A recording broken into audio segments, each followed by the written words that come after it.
Bonjour à tous, bienvenue sur Les Fraises TV, l'émission qui ramène sa fraise. J'ai eu l'immense privilège d'aller au meeting de Caen rencontrer monsieur Alexis Corbière, député de la France Insoumise, où j'ai pu assister à son intervention pendant le meeting. Voici des extraits. Merci Alain, la parole, sans refaire la liste de tous les prénoms militants que tu as déclinés dans le détail. Et vous remerciez-vous. Quand j'adresse des remerciements de ce type, qu'est-ce qui se passe? Il y a une aération qui se met en marche. C'est normal. Hein, adresser des remerciements de ce type, c'est pas seulement une marque de politesse, c'est important, mais c'est aussi la volonté de souligner que ce qui se déroule ici est un acte militant, que des gens se sont engagés, des femmes, des hommes, qui ne sont pas des professionnels de la politique, qui sur leur temps collaient des affiches, distribuaient des tracts. Et si je dis ça, c'est parce que nous sommes à 85 jours de l'élection la plus importante de la vie politique française. Je parle du premier tour de l'élection présidentielle. Et il faut, si on croit en l'idée que nous voulons faire peuple, que nous sommes en République, il faut qu'il y ait un grand moment de délibération politique qui s'ouvre dans le pays. Il faut qu'on puisse discuter. Nous avons des propositions dans le pays, il en existe d'autres, il est temps qu'elles se confrontent, qu'on échange. Il est temps qu'on puisse entendre des développements d'arguments. Bien sûr, il y a la télévision, les médias, etc., mais qui sont indispensables, mais qui sont une manière parfois très particulière de présenter les choses. On en connaît, certaines émissions sont parfois plus un miroir déformant, pas toutes, il y en a certaines de qualité, que du débat politique, mais il faut aussi que des femmes et des hommes se rencontrent. Ce que je veux dire, c'est que ce que nous faisons ici est un acte de démocratie. Le jour où il n'y aura plus ces femmes, ces hommes qui permettent qu'on puisse se réunir, alors nous serons totalement dans une démocratie de très très faible intensité. 85 jours du premier tour de l'élection présidentielle. Astuce qui devient de plus en plus insupportable, qui est une vieille astuce, déjà utilisée par certains avant lui, mais on avait cru comprendre qu'on avait un président qui voulait bouleverser les règles précédentes et qui voulait tout changer, à tel point qu'il avait donné le nom à son ouvrage semi-programmatique lors de la dernière élection, Révolution. Là, il n'y a pas beaucoup de révolution, on dira même, j'en dirais, sur le plan social, écologique, c'est plutôt de la contre-révolution, mais là, c'est plutôt la 5e République à plein.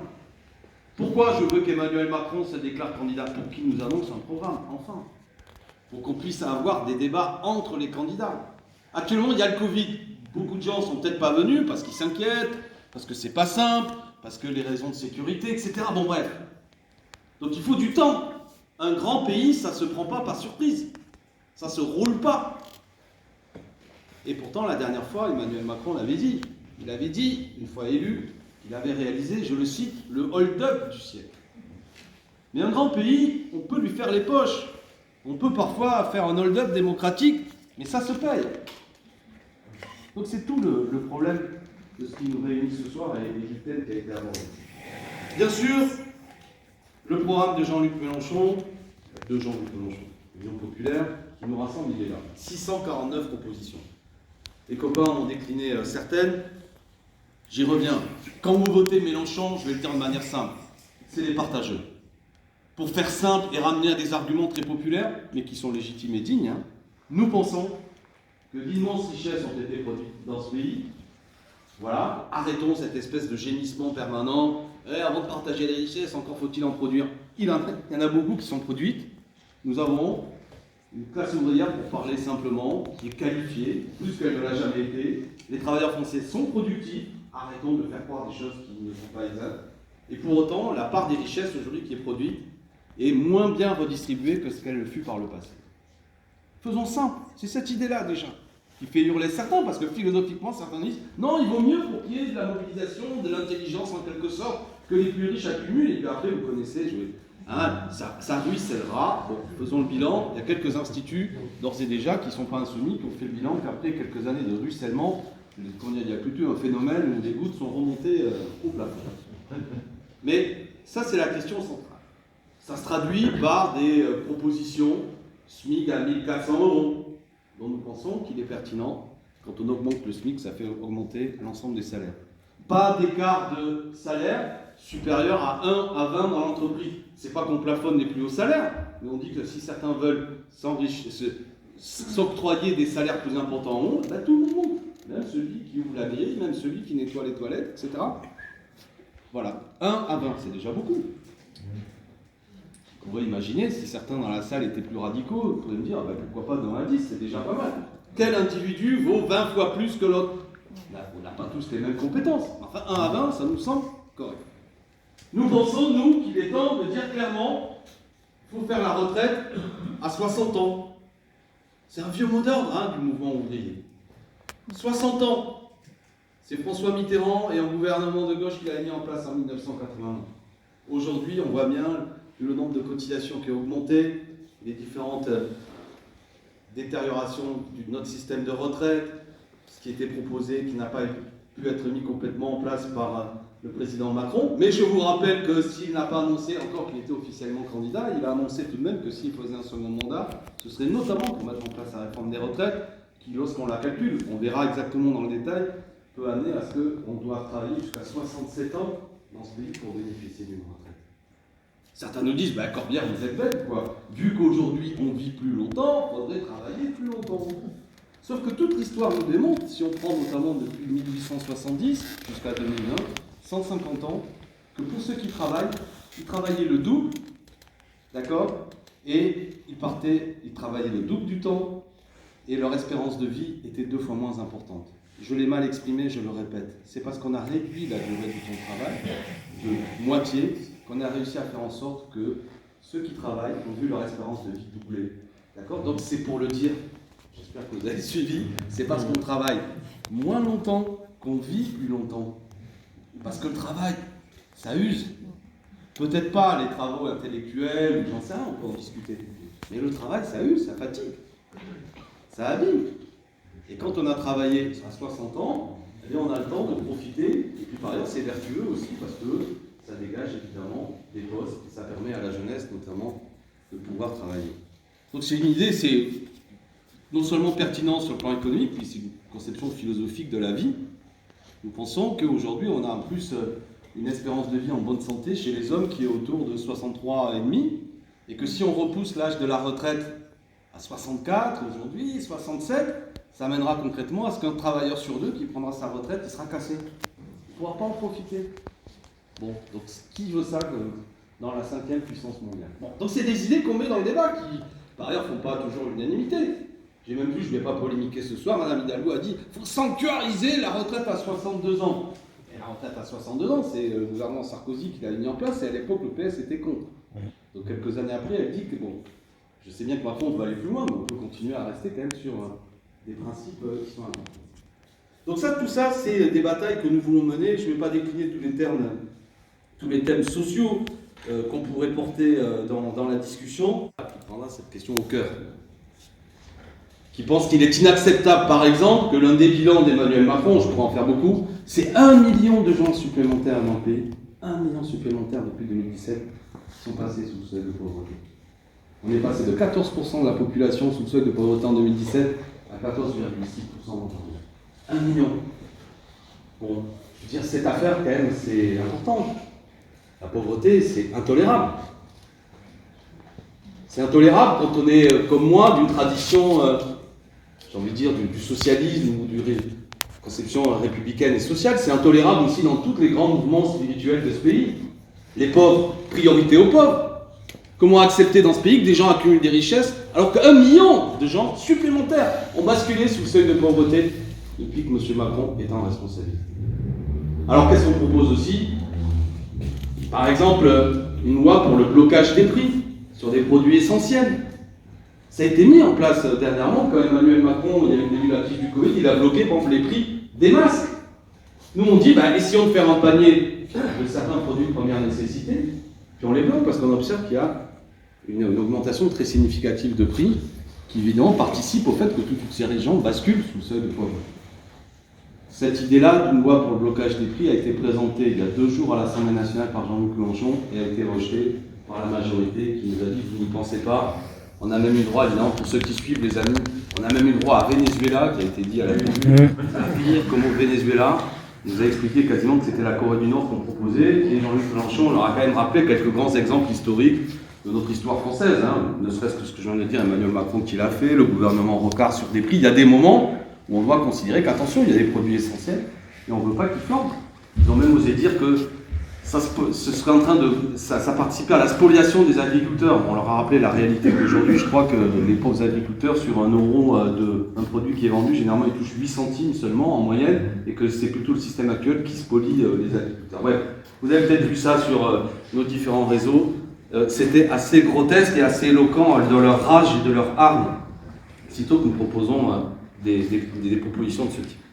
Donc ce que je veux dire, c'est que je vais parler 6ème République, mais que les choses soient claires. Nous ne sommes pas un mouvement qui s'inscrit seulement dans une volonté un mouvement constitutionnaliste qui a pour obsession le changement institutionnel, même si je vais dire pourquoi c'est important, mais c'est le grand mouvement aussi qui porte le drapeau d'un long combat, qui est celui qui considère que, évidemment, c'est l'humain d'abord, c'est lui qui est important, que produire des richesses, transformer la nature, c'est important, mais c'est le faire aussi au profit des êtres humains et pas pour l'accumulation pour quelques-uns. Parce que l'accumulation pour quelques-uns, d'ailleurs, ça me fait ma transition, c'est aussi ça qui est un élément d'un système productif uniquement basé sur la recherche du profit qui détruit la planète. Je fais court, mais nous sommes un grand mouvement écologiste. J'ai 53 ans, je vous le dis simplement, j'ai 3 enfants. Quand je vois le rapport du GIEC qui me dit que des régions comme la Camargue vont quasiment disparaître à l'échéance de 50 ans, c'est un monde qui est complètement fou qui est en train d'avoir lieu. Le basculement est en train d'avoir lieu. Donc clairement maintenant, c'est plus l'occasion de discuter. D'ores et déjà, le changement climatique est en marche. D'ores et déjà, il y a des choses qui sont irrémédiables. La question, c'est jusqu'où on le tolère. Et on voit bien qui l'aurait imaginé que la recherche du profit incessante amène à ce que ce qui est notre écosystème commun est remis en cause. Donc, être anticapitaliste et être écologiste, c'est un peu le même combat en vérité. Et ceux qui veulent nous faire croire qu'on va arriver à quelques mesurettes ne sont pas à la hauteur du problème. Vous connaissez le slogan, il est rigolo, je vais le répéter, mais l'écologie sans l'anticapitalisme, c'est du jardinage. Bon, c'est un peu ça l'idée. On n'est pas seulement là pour faire des petites confitures et je sais pas quoi, ce qui est très agréable, mais pour bel et bien trouver des solutions, parce que nous pensons, que nous ne voyons pas seulement l'échelle de notre propre vie, mais vous comme moi, on se projette aussi à travers nos enfants, nos petits-enfants, et on a envie d'être ceux qui transmettent quelque chose, et pas ceux qui, de manière passive, laissent détruire ce qui est notre bien commun.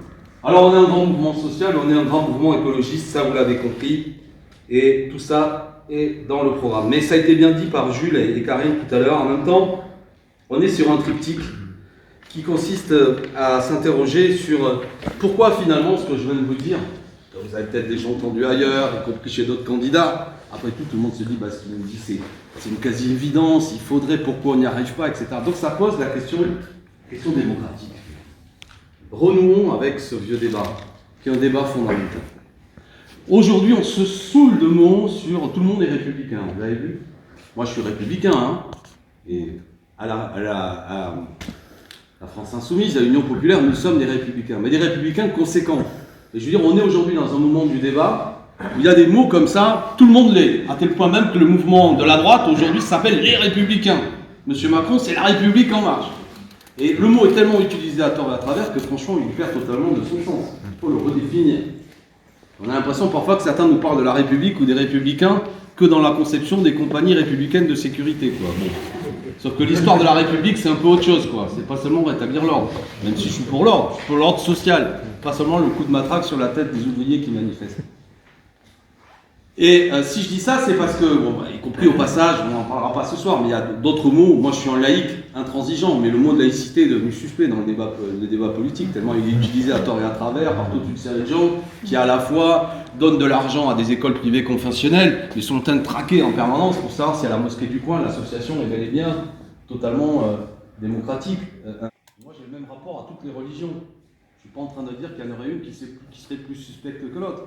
Ma conviction philosophique, souvent, m'amène à avoir vis-à-vis, je répète, des religions, le même rapport, liberté de conscience évidemment, mais pas traque généralisée ou suspicion généralisée vis-à-vis de certains de nos concitoyens. Bon, bref, tout ça pour dire qu'on, j'imagine peut-être que dans votre idée, je lance un débat, c'est pas ça que je veux avoir, mais il y a des mots comme ça qui sont laïcité, mot important, c'est un idéal d'émancipation à défendre, république, tout le monde aujourd'hui se met au garde à vous devant le mot, mais c'est quoi le contenu qu'ils y mettent? Pour nous, la République, c'est quoi? C'est finalement le meilleur système, pour le dire simple, qui permet l'épanouissement et l'expression de la souveraineté populaire. Ça, c'est la question de fond. La souveraineté populaire, c'est pas un gros mot, hein, c'est la base de tout. C'est un vieux débat. Nous sommes le pays qui a permis, le mot de république existait déjà avant, vous savez même que c'est en Grèce, puis après Rome, etc. Bon, et qu'il y avait des tas de cités qui s'appelaient des républiques, qui n'avaient pas le même contenu que ce que nous défendons aujourd'hui. Mais en France, il y a cette particularité que le mot de république est né dans un immense bouleversement qui a eu une portée mondiale, dans la plus vieille monarchie d'Europe, la plus puissante, la France. Eh bien, il y a eu une révolution qui avait cette caractéristique, c'était pas seulement une révolution de palais, si je puis dire, il a été une révolution qui a pris une dimension populaire. Le peuple aussi s'est mobilisé. Je ne suis pas idiot, je sais bien qu'il y avait aussi une partie de la bourgeoisie, de l'aristocratie qui cherchait des réformes, mais fondamentalement, le moteur dynamique de la Révolution française a été le peuple. Et ce mouvement populaire, après avoir tâtonné, s'être posé la question, pourquoi pas, d'une monarchie constitutionnelle de 1789 à 1792, dans la chaleur des événements, la trahison du roi, etc., a proclamé le 21 septembre 1792 une république. Et la question de la République était celui de, désormais, le souverain, c'est plus le roi tout seul, c'est plus l'homme, c'est le peuple. Et comment les révolutionnaires cherchaient à mener une politique qui était conforme aux intérêts du peuple. Tout ça a fait d'énormes discussions, qui sont d'ailleurs d'une brûlante actualité. On a parlé à l'époque de maximum des prix, on a parlé de politique en direction des indigents, comme on disait. On s'est interrogé sur, finalement, comment le citoyen s'exprime. Alors à l'époque, on oubliait les femmes. Problème, même si quand on regarde, si certains sont étudiants en histoire, il y a toute une série de travaux qui montrent, notamment qu'il y avait des assemblées communales où les femmes pouvaient s'exprimer, elles pouvaient voter notamment, elles n'étaient pas des représentantes, mais elles étaient moins marginalisées que ce qu'on a pu le croire, il y a des clubs féminins très importants, bref, mais je reviens, même sur les hommes, il y avait eu un débat sur qui vote. Est-ce que ce sont ceux qui, finalement, sont les sachants, les plus riches, qui peuvent payer un impôt, le sens, ou est-ce que c'est tout le monde? Donc certains étaient pour le vote censitaire, et d'autres étaient pour un vote qui s'adressait à tous. Au début de la Révolution, on était pour un vote censitaire. Et Robespierre, par exemple, pourquoi moi j'aime bien Robespierre? Parce qu'il n'est pas un personnage parfait, il a fait aussi des choses dans la chaleur des événements discutables, mais il fait partie de la minorité de ceux qui contestaient l'idée qu'on puisse accepter, quand on est vraiment un républicain, que ce ne soit pas tout le monde qui vote, mais seulement ceux qui sont les plus riches. Et il avait dit, vous allez transformer et abolir l'aristocratie pour la substituer à une encore pire, l'aristocratie des riches. Bon, cette idée finalement que c'est qu'une minorité qui s'exprime. Tout ça c'est des grands débats, finalement si on pouvait définir comment le politique fonctionne, soit le politique c'est le pouvoir d'un seul, soit c'est le pouvoir de beaucoup, soit c'est le pouvoir de tous. Si c'est le pouvoir d'un seul, c'est la monarchie. Si c'est le pouvoir de beaucoup, c'est l'aristocratie. Aujourd'hui, en termes modernes, l'oligarchie. Aristocratie, fondamentalement, dans sa traduction, ça veut dire le gouvernement des meilleurs. Soit c'est la démocratie, et la République doit être le cadre, selon moi, si on est attaché à la bonne définition de ce mot, comment s'épanouit, comment s'exprime la volonté de tous. D'accord ? On voit bien aujourd'hui dans le débat, on a parfois des gens qui nous disent « mais moi je suis finalement, il faudrait faire un gouvernement des meilleurs, les sachants, etc. » et finalement, qui actent, en ne cherchant pas à trouver des explications, qui actent ce qui est en train de se produire sous nos yeux et qui est souvent mis dans l'angle mort de beaucoup de choses. De quoi je suis en train de parler? Une fois qu'on a dit tout ça, j'espère que vous m'avez suivi. On a ces deux dernières élections en particulier, 70% de nos concitoyens qui ne sont pas venus voter. Peut-être vous d'ailleurs dans la salle, certains d'entre vous, vous n'êtes pas venus voter. 70%. Les 2/3 de ce qui constitue le peuple ne s'est pas rendu aux élections. Le souverain s'est présenté sous une forme extrêmement amputée. On y parle parfois du corps électoral, eh bien c'est un corps mutilé qui s'est exprimé, ou du moins que l'on a pu observer à l'occasion des 2 dernières élections. Peut-on accepter que ce peuple, que cette mutilation comme ça se déroule sans qu'on cherche à en comprendre les raisons? Quand vous avez les 2/3 des gens qui vont plus voter, ceux qui sont élus souffrent indiscutablement d'un problème de légitimité. Je vais prendre un exemple pour ne vexer personne. Je suis député actuellement de la 7e circonscription de la Seine-Saint-Denis. Si vous venez en région parisienne, bienvenue, c'est Montreuil et Bagnolet. J'ai fait au second tour près de 60% des voix. J'aurais de quoi considérer que c'est assez flatteur. En vérité, par rapport au nombre d'inscrits, c'est seulement 21% des électeurs inscrits de ma circonscription qui ont voté pour moi. Putain. Vous rajoutez que chez nous, en Seine-Saint-Denis, il y a plutôt des gens en plus qui n'ont pas le droit de vote, des étrangers. Je suis donc député d'une circonscription où, quand je me promène, 9 personnes sur 10 qui me croisent n'ont pas voté pour moi. C'est vrai pour moi, c'est vrai pour les 576 autres députés. Donc on a une Assemblée nationale qui prend des décisions au nom du peuple, qui est censée être la représentation nationale, c'est comme ça qu'on l'appelle, mais qui ne se pose pas la question qu'en vérité, tous sur les bancs, quand ils sont présents, mais tous sur les bancs, ne représentent que 20% du corps électoral. 80% n'ont pas voté pour. Quelque chose qui pose un problème de fond. Idem, Emmanuel Macron a obtenu 24% des électeurs, des voix exprimées à l'occasion du premier tour de l'élection présidentielle. En vérité, cela ne représente que 18% des électeurs inscrits. Le système électoral fait qu'au second tour, il s'est retrouvé face à une candidate qui a produit à ce qu'au second tour, beaucoup de gens ne voulant pas de la dite candidate, Mme Le Pen, sont allés voter pour lui, plus dans un rejet que dans une adhésion. Et malgré ça, au second tour, Emmanuel Macron a obtenu 43% des électeurs inscrits. Président de la République. Donc on a un système électoral qui fabrique la possibilité, et je vais donner encore un troisième argument, il y avait une élection législative qui suivait, élection législative très écrasée aujourd'hui dans la qualité du débat démocratique, c'est-à-dire qu'en vérité, c'est la continuité de l'élection présidentielle. En gros, pour le dire clairement, voilà, les députés macronistes sont élus parce qu'ils ont mis la photo à côté d'Emmanuel Macron. Même moi, j'ai mis la photo de Mélenchon sur mon affiche. Et puis, bon, bref, donc c'est vraiment, c'est faible d'un point de vue de la qualité démocratique cette élection législative. Ça, c'est depuis le quinquennat en plus. Et pour vous dire quoi, que les députés macronistes ont obtenu 13% des électeurs inscrits et ils représentent 60% des députés à l'Assemblée nationale. Vous voyez, tout ça, c'est totalement déformant. La Ve République, elle crée des conditions.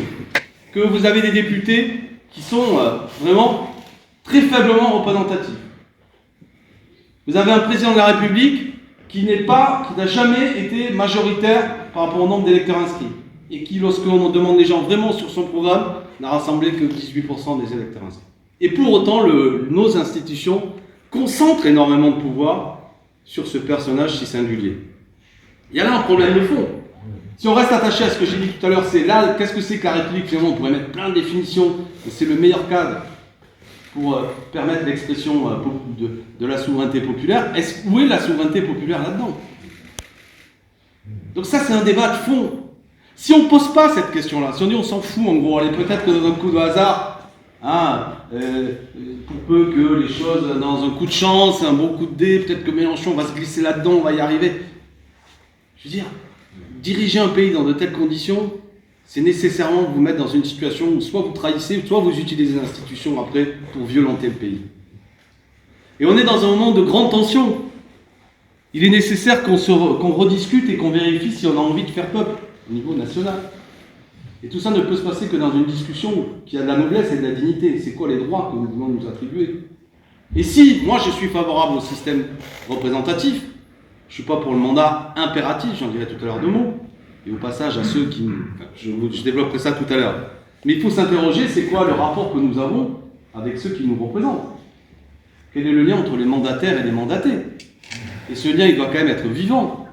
Pas un système, en gros, ben voilà, il y a une minorité de gens qui les ont désignés, puis après, ils ont la possibilité, je dis une chose au hasard, d'imposer, par exemple, un pass sanitaire à 67 millions de gens. Ça se discute quand même, le fait que pour aller au restaurant, désormais, on vous demandez votre pièce d'identité et vérifier si vous avez un pass sanitaire qui est conforme.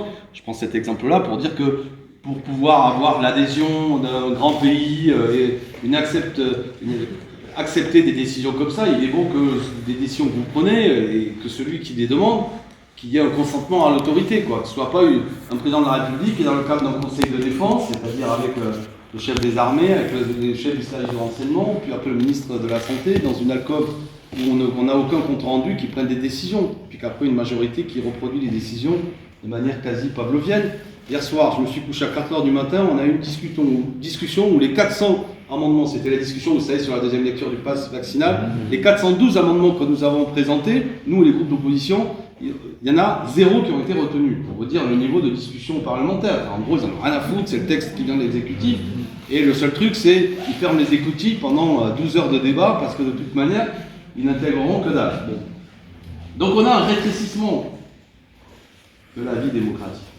Et je le répète que si on ne le dénoue pas, eh bien l'idée qui se met en place finalement dans le pays, c'est que finalement, à quoi ça sert tout ça? C'est quoi cette bande de bavards à l'Assemblée nationale qui nous coûte cher? Foute rien, ça ne sert à rien. C'est ça qu'on entend. C'est l'idée finalement, à quoi sert la démocratie? Est-ce qu'il vaut mieux pas quelqu'un d'énergique qui prenne un peu les choses en main, hein, qui va... Bon, et la tentation autoritaire monte dans le pays. Et c'est pas bon, même les gens ils disent finalement le député c'est un salopard, je vais aller chez lui, je vais lui casser la gueule, lui voler sa voiture. C'est pas la solution. C'est intolérable. Tout ça est violent. Moi, avec Mélenchon au Bono, il y a même des mecs d'extrême droite, l'autre jour, ils se mettent en scène avec un fusil, ils veulent flinguer Corbière, ils mettent Mélenchon avec une cible. On voit bien, il y a une tension qui monte dans le pays, une violence.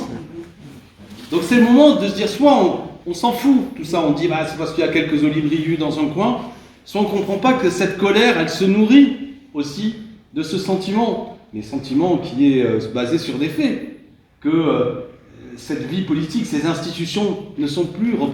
Si on laisse les choses en l'état, si on pense que c'est par des mesurettes, ce pays peut se disloquer totalement. Je rappelle que la Ve République, parce que je suis en train de vous décrire ça, pas de la République, de la Ve République, née en 1958. Les anciens le savent mieux que moi. Elle est arrivée dans un moment de crise très particulier du pays. Le pays était au bord de la guerre civile, parce que la question algérienne n'arrivait pas à être dénouée. Et le général de Gaulle revient dans une astuce en s'appuyant notamment sur des secteurs de l'armée et d'une menace de coup d'État militaire. On a fait l'opération Résurrection. Il y a des régiments de parachutistes qui ont notamment ont sauté en Corse, et qui ont pris le contrôle de certains postes politiques en Corse. Et il était prévu qu'il y ait même des parachutistes qui sautent sur Paris. Je ne vous raconte pas un roman, hein. C'était le plan secret si René Coty et d'autres chefs de la politique, et notamment Guy Mollet, n'acceptaient pas le retour du général de Gaulle dans des conditions très particulières. Donc ça ne s'est pas passé gentiment, c'est passé par la peur, et par aussi le fait que les gens étaient exaspérés, parce que depuis 1954, la question algérienne ne se réglait pas, des conscrits mouraient au combat, et puis tout le monde voyait bien qu'il y avait un fait colonial qu'il fallait dénouer, etc. Et donc dans ce moment de crise très particulier, on a un personnage auréolé d'un rôle si singulier par ailleurs durant la Seconde Guerre mondiale, c'est pas rien. Il faut aller avoir la prestance, le fait que les gens se disent qu'il a joué un rôle important quand le pays était occupé, qui arrive et qui rédige une constitution dans un premier temps qui ne donne pas autant de pouvoir au président de la République. Ou du moins qui, dans la manière dont le président de la République est élu, il n'est pas élu au suffrage universel. La question du contrôle du Parlement sur le président de la République était une des conditions pour que notamment Guy Mollet, mais aussi un personnage que vous avez peut-être oublié qui s'appelait Gaston Monnerville, qui était président du Sénat, qui accepte le retour du général de Gaulle, mais à la condition qu'il n'y aura pas d'élection au suffrage universel du président de la République. Et puis il faut attendre 3-4 ans plus tard, notamment l'attentat du Petit Clamart, des gens qui veulent assassiner le général de Gaulle, émotion dans le pays, entre-temps le général de Gaulle a dénoué la crise algérienne, et hop, il propose une réforme pour imposer l'élection du président de la République au suffrage universel. Ça crée un immense trouble dans le pays. Le même Gaston Monnerville, président du Sénat, et par ailleurs homme de couleur, pour rappeler que dans ce pays, il y a eu un noir qui a été le deuxième personnage de l'État, Gaston Monnerville. C'était pas un homme de gauche, mais c'était un républicain. Publiquement, il a dit que ce que faisait le général de Gaulle était une forfaiture. À l'Assemblée nationale, il y a à ce moment-là un immense scandale. Il y a une motion de censure qui est adoptée à la majorité, qui met en minorité notamment Georges Pompidou et le gouvernement du général de Gaulle, tellement il y avait une telle colère. Mais à ce moment-là, malgré tout, la prestance, le poids qu'avait le général de Gaulle amènera à ce qu'il y aura un référendum qui acceptera à peu de voix, parce qu'il y aura beaucoup d'abstention, l'élection du président de la République au suffrage universel. Si je vous raconte tout ça, les amis, c'est pour qu'on ait en tête qu'il y a des choses aujourd'hui qui nous semblent des évidences, qui ne l'étaient pas il y a encore 50, 60 ans. Et dans l'histoire de la vie politique française, donner beaucoup de pouvoir au président de la République, pour les républicains, était quelque chose qui était vu avec énormément de méfiance. Je rappelle que dans l'histoire de la République, quand il y a eu un président de la République la première fois, il s'appelait Louis-Napoléon Bonaparte, et il a profité de la situation pour faire un coup d'État et pour remettre en place le Second Empire. Donc, je ne veux pas perdre trop de temps, mais cette affaire était très critique, à tel point qu'une des grandes figures de la gauche française, qui jouera un rôle important après, se singularise en écrivant un livre sur ces institutions de la Ve République qu'il appelle le coup d'État permanent. Il s'appelait François Mitterrand. Donc il y avait cette pensée aujourd'hui qu'on a un peu abandonnée dans le débat, que ces institutions elles étaient dangereuses, qu'elles avaient été imposées par la force, non seulement en 1958, mais même 3-4 ans plus tard, par ce système qui donne une situation de quasi-monarque électif du président de la République.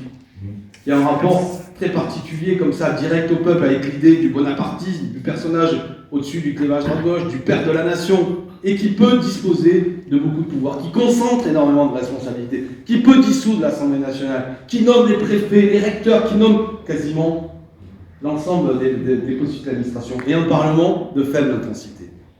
Moi, c'est le bilan que je tire, les amis, après 4 ans et demi à l'Assemblée nationale. Le pouvoir n'est pas là. Hein. On est entre nous, c'est un théâtre politique. C'est-à-dire que les députés de la majorité, ils souffrent quasiment encore plus que nous. Les textes, c'est l'exécutif qui a l'initiative des voix. Les députés de la majorité, ils votent tout ce que dit l'exécutif. C'est hop, garde à vous, repos, garde à vous, repos. Nous, on les appelle les Playmobil. C'est pareil, la même coupe de cheveux quasiment. Bon, pour se moquer d'eux. Mais à tel point, moi je l'ai vu quand Édouard Philippe est parti, on discute un peu, les gars ne savaient pas, puis on apprend c'est Jean Castex. Qui? Personne ne le connaissait parmi les députés de la majorité. Eh bien tous, le lendemain, hop, tous, Jean Castex, Premier ministre. Ce que je veux dire, c'est quand même singulier que celui qui dirige le gouvernement est mis en place par des gens qu'il n'avait jamais vus avant. Mais le président de la République l'a nommé. Donc ça montre, ça, vous comprenez, le caractère quand même discutable, quoi. Et nous, l'opposition, on bosse, ils n'intègrent rien. Vous avez entendu ce que nous a dit Karim. Après 5 ans d'activité, grande victoire, parce que vraiment on a bien bossé. L'endométriose est reconnue affection longue durée, parce que par ailleurs, sous la pression de beaucoup d'associations féministes, enfin, cette affaire-là, mais enfin, c'est une résolution du Parlement qui est adoptée. On est très vigilant avec Clémentine Autain sur le fait que ça devienne aussi une réalité. Il y a 2 millions de femmes qui sont concernées. Hein. Je ne sais pas si vous appelez. Moi, je suis un homme et beaucoup de femmes, sans doute parmi vous, ça fait mieux que moi, mais c'est des souffrances terribles qui jusque-là n'étaient pas reconnues comme une maladie qui amenait des problèmes professionnels, etc. Bon, là-dessus, le débat avance. Enfin bon, ce qu'on a fait adopter, c'est une résolution, mais c'est le fait qu'on arrive 104 ans plus tard à faire adopter un texte qui dit qu'il faut réhabiliter les 649 fusillés pour l'exemple. Là aussi, 2 mots pour ceux qui connaissent. Pendant la guerre mondiale, la première, les officiers des premières années sont terribles. Année 1914-1915, il y a des batailles qui sont extrêmement mortelles. Ils en ont rien à foutre. En fait, les officiers sont souvent des aristocrates qui en ont rien à foutre du peuple.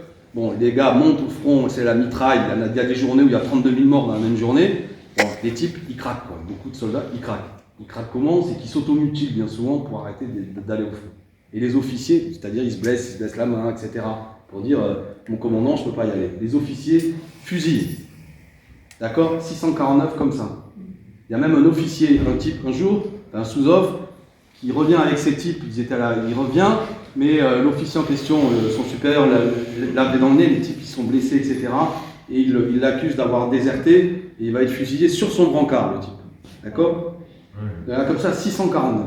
Bon, si vous connaissez le film Stanley Kubrick, Les Sentiers de la Gloire, c'est ça que ça raconte.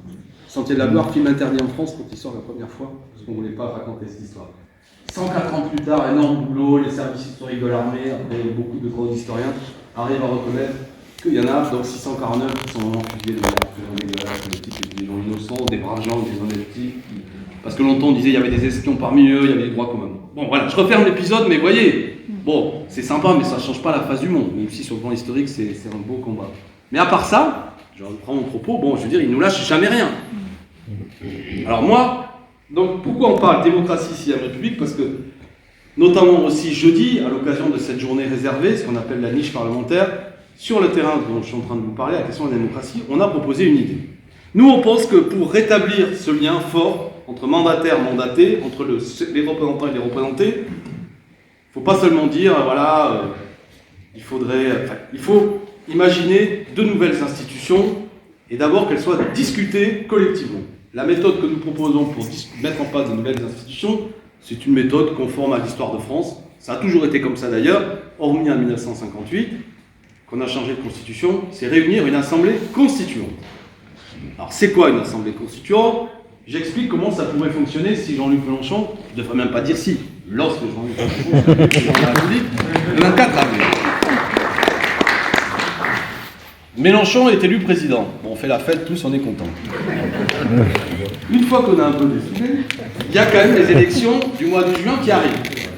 On présentera des candidats, et je ne sais pas qui sera candidat, peut-être que Karine et Jules qui ont pris la parole, ou d'autres copains à la salle seront les candidats ici localement.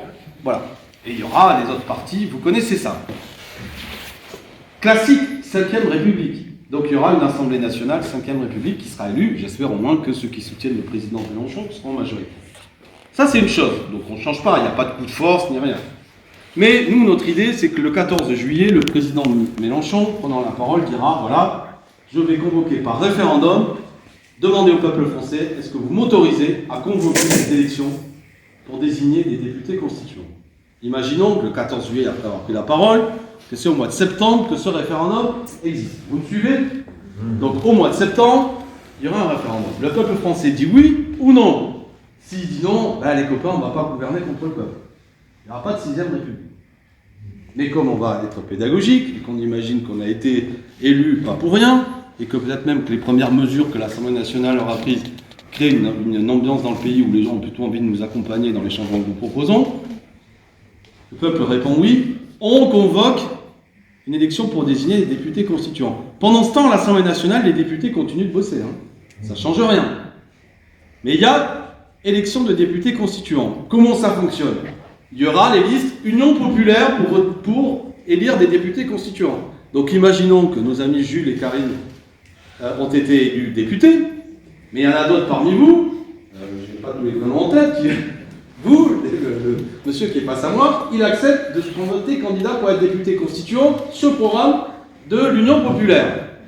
Et ainsi de suite. Et puis, la droite fera de même, les marcheurs feront de même, bref, chaque parti politique présente sa liste. Et on élit une deuxième assemblée, vous suivez? Dont on peut même décider que comme Paris n'est pas le centre du monde, eh bien on la met, j'en sais rien, à Marseille, à Clermont-Ferrand, et pourquoi pas à Caen si vous avez le lieu pour l'accueil. Et elle se met à travailler. Elle travaille. À partir de là, elle fait un travail constituant. Par exemple, si vous suivez ce qui se passe au Chili, c'est ce qui est en train d'avoir lieu.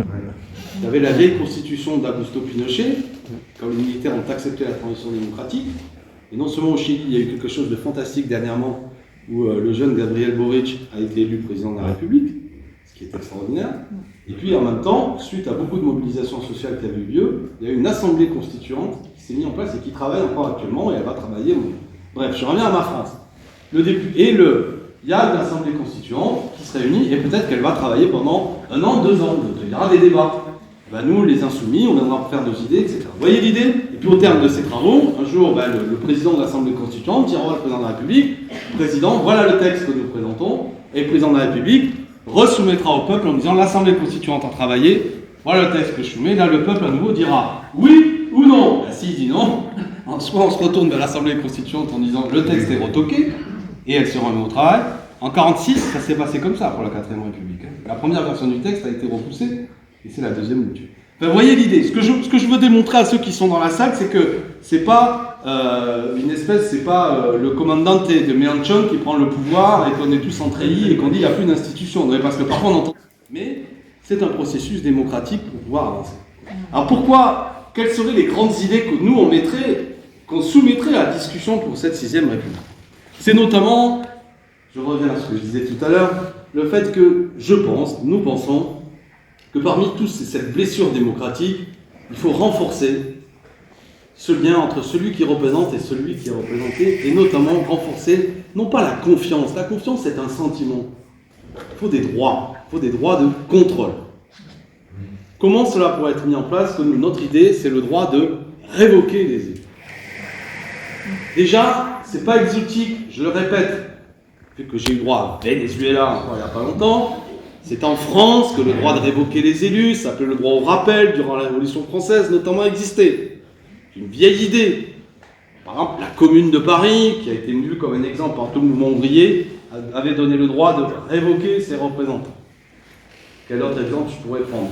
Si vous avez entendu parler de Louis Blanc, Auguste Blanqui, je ne sais pas si ici il y a un boulevard Louis Blanc, figure que la République a célébré, Louis Blanc était un défenseur du droit de révoquer les élus. Bon. Et pendant les débats de la Révolution française, notamment sur tout le débat constituant en 1793, il y avait cette idée de la mise en place du droit de révoquer les élus. Il y a des pays, 60% des États aux États-Unis, où il y a un droit de révoquer les élus.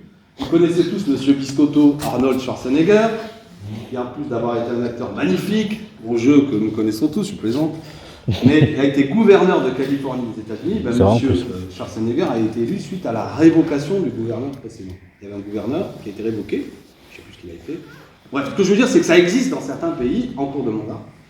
Et puis ça existe au Royaume-Uni, ça existe dans certains Länder en Allemagne, etc. Alors c'est quoi l'idée? L'idée, c'est que vous êtes élu, quelqu'un est élu, et puis en cours de mandat, s'il y a un certain seuil représentatif fixé par la loi, dans la proposition de loi qu'on a fait dernièrement, j'avais pas mis de somme, mais ça peut être 5% des électeurs, ça peut être 10, ça peut être 15, ça peut être 20, c'est une discussion. Un seuil représentatif. 5, c'est peut-être trop bas. 15, c'est pas mal. 20, c'est peut-être beaucoup, il faut voir. Qu'un seuil représentatif d'électeurs avec une démarche officielle. Pas uniquement une pétition griffouillée, mais c'est-à-dire des gens qui disent, voilà, ma carte d'électeur, qui s'inscrivent vraiment et qui disent, voilà, je souhaite qu'il y ait un référendum révocatoire qui s'actionnait. On a élu Corbière, il nous semblait bien au début, il est très sympathique, puis en fait on s'aperçoit que ce qu'il fait, ça ne doit pas. Eh bien, si 20% ou 15% des gens de la circonscription de M. Corbière disent on veut actionner un référendum révocatoire, il est convoqué, et puis ce référendum révocatoire, soit à plus de 50%, il dit salut Corbière, je suis révoqué, soit à surprise, ok, en vérité, ben, le référendum révocatoire dit il reste. Vous voyez l'idée? Donc, possibilité d'un droit démocratique là encore qui n'est pas la tyrannie des minorités comme je l'ai entendu à l'Assemblée nationale. C'est pas un petit groupe qui peut vous débarquer, c'est un groupe qui peut éventuellement actionner la mise en place de ce droit, mais après, on en revient toujours au peuple. Moi, mon idée était quoi? Ce que j'ai mis dans ma proposition de loi et qui est à peu près l'idée que nous défendons. On ne peut pas le déclencher avant le premier tiers du mandat. C'est-à-dire 5 ans, les 20 premiers mois, plus d'un an et demi, vous pouvez le faire. Et puis on ne peut pas l'actionner la dernière année parce que finalement l'élection a lieu dans un an pour la peine. Donc sur une petite fenêtre, une seule fois, il y a la possibilité éventuellement d'actionner ce référendum révocatoire. Je l'ai mis à tous les niveaux, mais en réalité ce qui m'intéresse c'est quoi? C'est d'abord que ça puisse exister au niveau du président de la République. Pourquoi cela? Parce que ça crée un cercle vertueux, un rapport différent entre celui qui gouverne et celui qu'il est censé représenter. Il y a quelque chose qui est inacceptable sur le plan politique, c'est la banalisation du fait, comme je l'ai entendu dernièrement à l'Assemblée nationale, c'est pour ça que je vous ressors ces arguments. Mais ce que tu dis, Alexis, n'est pas sérieux quand on est député. Il faut savoir prendre des décisions difficiles et impopulaires. Là, ça, je vais vous dire, c'est le poison sémantique pour vous dire qu'en vérité, il faut savoir gouverner contre le peuple. Et là, pour revenir aux fondamentaux, qu'est-ce que la République? Ça ne doit jamais être un système qui permet de gouverner contre le peuple. Et si des institutions permettent de gouverner contre la volonté du peuple, j'affirme ici qu'elles ne sont pas républicaines. Et François Hollande avait défini, vous ne savez plus qui était François Hollande, il y a très longtemps, il y avait un président socialiste. Je sais, ça me semble très lointain, mais je vous jure que ça a vraiment existé. Il avait dit à l'occasion de colloques sur la 5e République, les institutions de la 5e République, ce qu'il y a de bien, c'est que même quand on est impopulaire, on peut continuer à agir. Bon, tout ça, ça veut dire concrètement que vous êtes minoritaire dans le pays et vous pouvez vous retrouver complètement à gouverner contre le peuple. Et moi, je dis que si on banalise l'idée qu'on peut gouverner contre le peuple, eh bien, ça n'est pas la République. Exemple, le 29 mai 2005, il y a eu un grand débat constituant, il y a eu un grand débat dans ce pays sur le traité constitutionnel européen. Le peuple s'est exprimé, il a voté à près de 70%, élection quand même qui a mobilisé beaucoup de gens. Eh bien, par la suite, cela n'a fait mandat à personne. Le président de la République qui a suivi, c'était Nicolas Sarkozy, a réimposé le même texte. Et il y a des tas d'exemples comme ça, de ce sentiment que ces élections n'engagent à rien. Que, en fait, aller voter pour des gens, ça a peu d'importance, etc. Voilà, ça c'est le genre de proposition que nous, on souhaiterait mettre s'il y avait une 6e République. On souhaiterait la prise en compte du vote blanc, par exemple.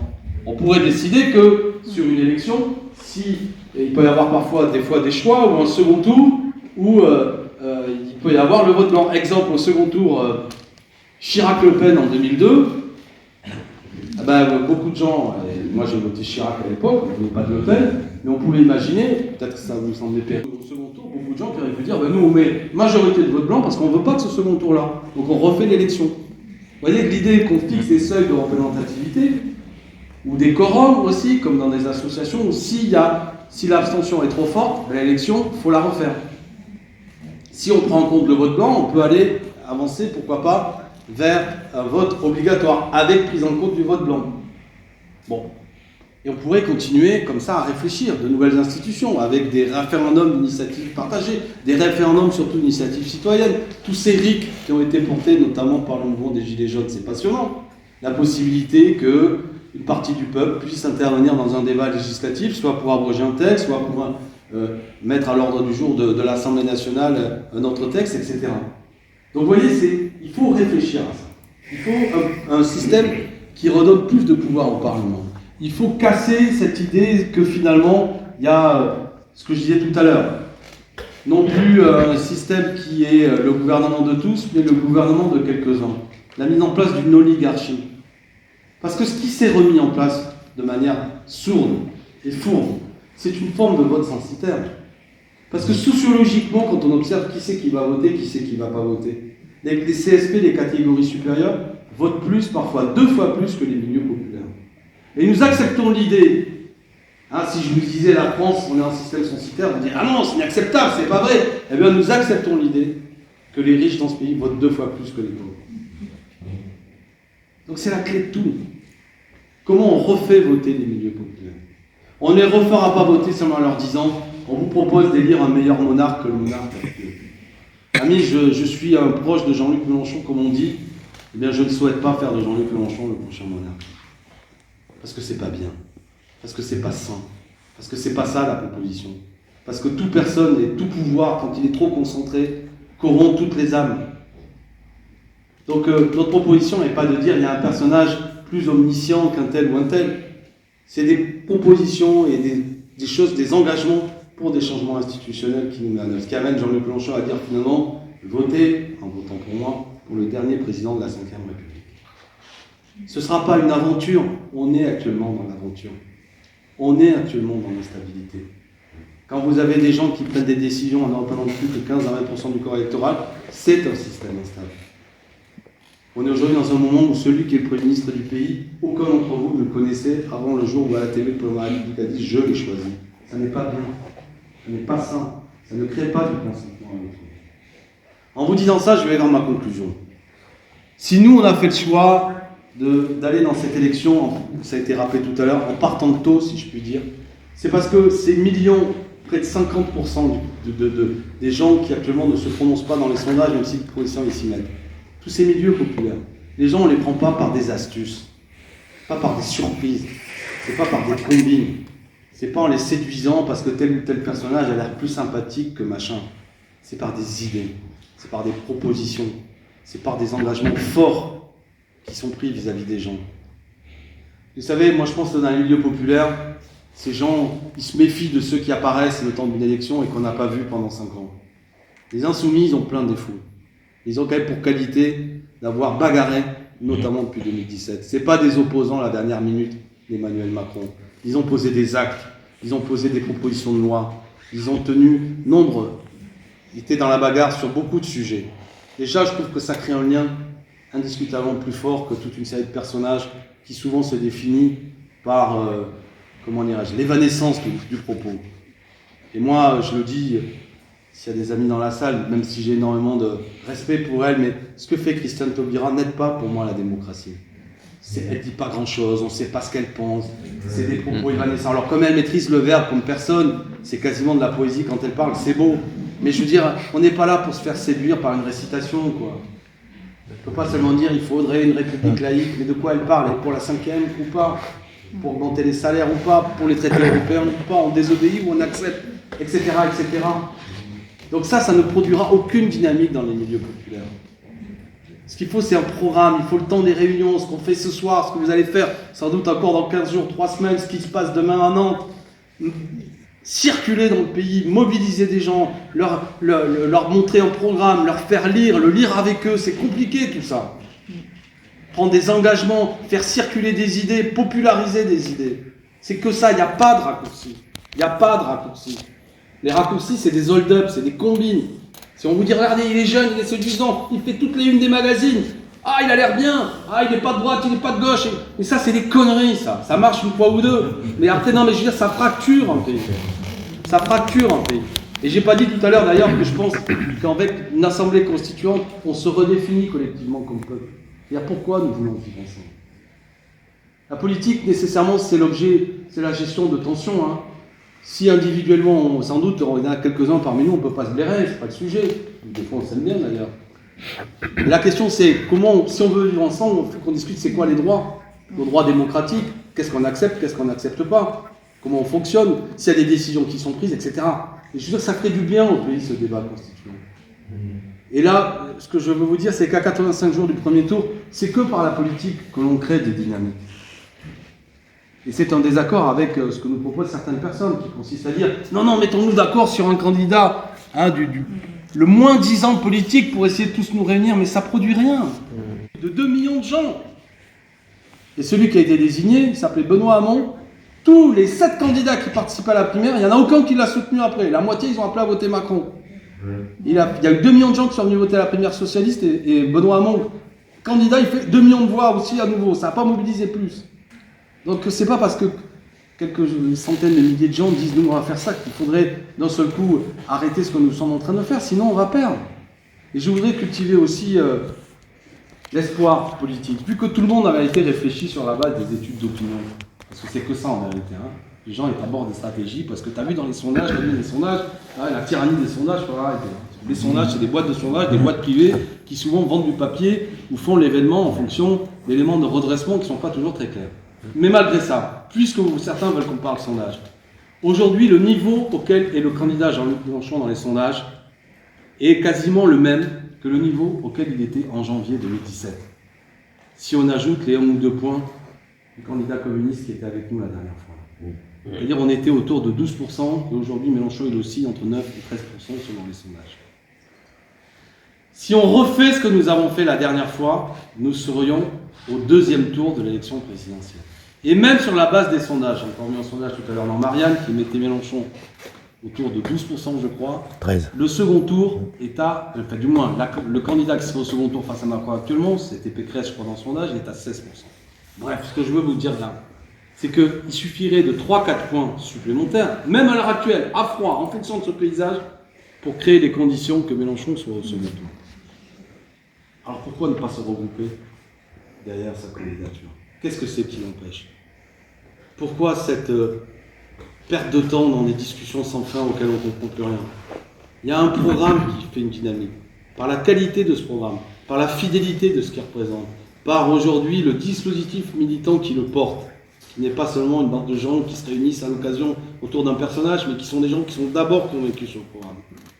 Il faut faire reculer ce pessimisme ambiant que j'entends dans nos rangs, qui casse les jambes, et qui fabrique quoi en vérité? Du vote Macron. Parce que je le vois bien, les gens qui disent c'est perdu d'avance, ça sert à rien. Oh, t'as vu l'extrême droite? Oh là là. Bon, donc moralité, plus que dans ce pays on ne veut pas de l'extrême droite, c'est quasiment en fait que ça sert à rien, tous ces candidats de gauche, tous stupides, tous idiots. Ah, CQFD, il faut voter Macron, j'ai compris la combine. Il y a un candidat en vérité, il peut être au second tour, c'est pas gagné. Mais si on refait seulement ce qu'on a fait la dernière fois, c'est il y a 5 ans, on peut y arriver. Donc faites passer le message. Le pessimisme, la démobilisation, ça suffit, ça sert à rien.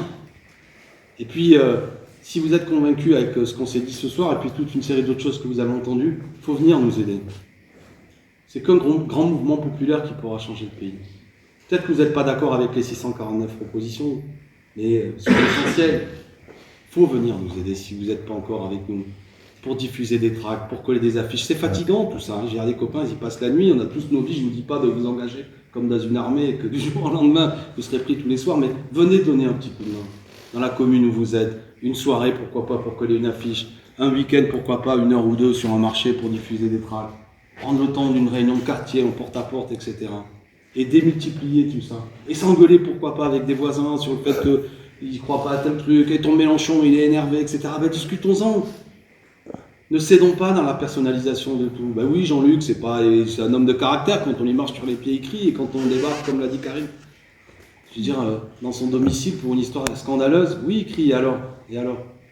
Méfiez-vous hein, des mines toujours souriantes, hein, qui dans les coulisses après portent des coups terribles contre le monde du travail. Bref. Moi je pense vraiment que cette élection ne va pas se dérouler telle qu'on nous la présente. Finalement, la scission de l'extrême droite a des aspects terribles dans le débat politique, parce qu'on a un personnage encore plus ignoble que Mme Le Pen qui débarque, et crée effet nouveau une opportunité que le seuil d'entrée au deuxième tour il est plus bas que prévu.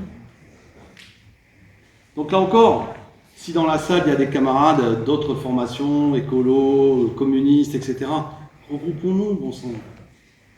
Il n'y a rien qui doit faire obstacle à ça. C'est une opportunité historique. On ne va pas fabriquer un candidat comme ça, sorti du chapeau, parce que 200 000 personnes sont venues voter un truc. Ça ne peut pas marcher comme ça. Ça ne peut pas marcher comme ça. Donc écrivons l'histoire ensemble de ce pays, je pense que ça vaut le coup. Merci d'avoir organisé cette belle réunion. Il nous reste 85 jours et je suis persuadé que si nous nous mettons tous en mouvement, si on continue à porter cet espoir, c'est rendez-vous avec l'histoire de France que nous avons. Et vous verrez que l'issue ne sera pas celle qui nous est démise. Et de toute manière, ce n'est que par la lutte elle-même qu'on écrit une finalité à la lutte. Rien n'est perdu d'avance.